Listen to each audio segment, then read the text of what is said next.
They say monsters hide under the bed, but mine wore a hoodie and waited by a frozen creek. I thought I found peace in those woods. I thought he found me by accident. But I was wrong. So wrong. Because he wasn't just a boy. He was a shadow following me long before I ever knew his name. And now I can't stop wondering, did I fall in love with my savior? Or the one who planned it all from the start? My name is Emily. I'm 19-year-old, and my life feels like a long, dark tunnel with no light at the end.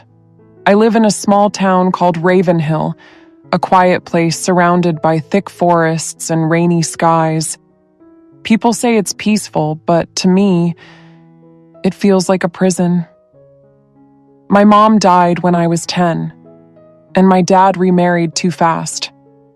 Her name is Martha, my stepmother. She smiles in front of people, but at home, she becomes a different person. Cold, cruel, controlling. She calls me the burden. She locks the fridge at night. She yells at me for no reason. And my dad? He acts like he doesn't see anything. So most days, I walk alone in the woods near our house. It's the only place I can breathe. One afternoon, I went deeper than usual. My mind was heavy. My heart, even heavier. I found a small broken bench near a frozen creek and sat there crying softly. I didn't know someone was watching me. That's when I heard a voice behind me. "Why are you crying?" I jumped. I turned fast. A boy stood a few feet away wearing a dark hoodie. His face looked sharp, like he hadn't smiled in years. His eyes, cold blue, like winter skies. I didn't answer. I was scared. But something about him pulled me in. "You're lost?" he asked, stepping closer. "No. I just needed to be alone," I said softly. He sat on a rock nearby, silent. I thought he'd leave, but he didn't. Instead, he spoke again. "Sometimes people come here to disappear." I looked at him. "What's your name?" "Jace," he said. "And you?" "Emily." We didn't talk much that day. But something about Jace made me feel safe, like he understood pain without asking questions. I started going back every day. He was always there, sitting near the creek. We began to talk more, slowly, carefully, like two broken pieces trying to fit together. He never asked too many questions, but when he looked at me, it felt like he could see everything, every scar I tried to hide. One day I asked, "Why do you always come here?" He shrugged. "I don't like people." "Why?" "They lie. They judge. They hurt." I nodded. I understood. But still. I started to smile again.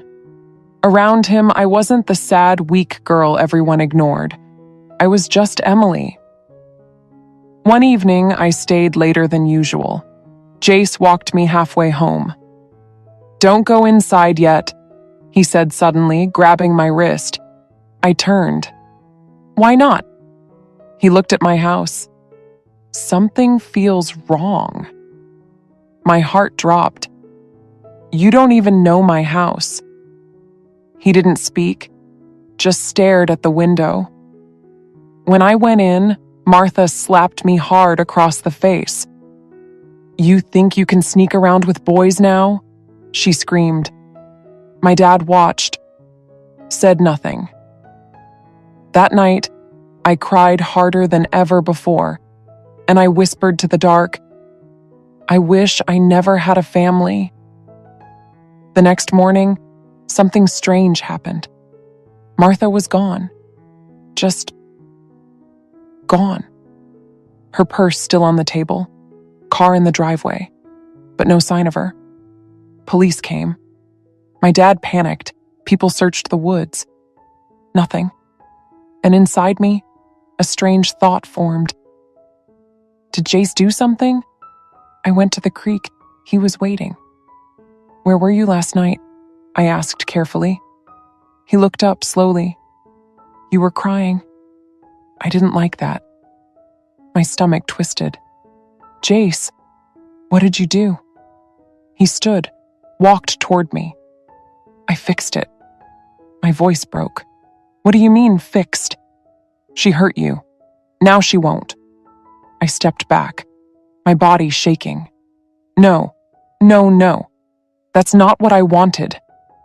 He looked confused. But you wished it. Tears filled my eyes. Jace, this isn't right. You can't just make people disappear. His voice turned soft, almost childlike. I thought you loved me. I ran. I didn't stop until I reached town. The police asked questions, but I said nothing. What could I say? That the boy in the woods took her? There was no proof. No one knew Jace. No one ever saw him. I went back to the creek 2 days later. He was gone. Weeks passed. Martha was never found. My dad grew cold and distant. He blamed me, silently, with his eyes. I stopped going to the woods, but I couldn't stop thinking about Jace. Was he real or a part of my broken mind? Until one night, a letter arrived. No name. Just a single line. You were the only thing I ever loved, but you chose them. So I had to leave. And taped to the bottom was a necklace I once said I liked, a broken heart with a tiny sapphire in the center.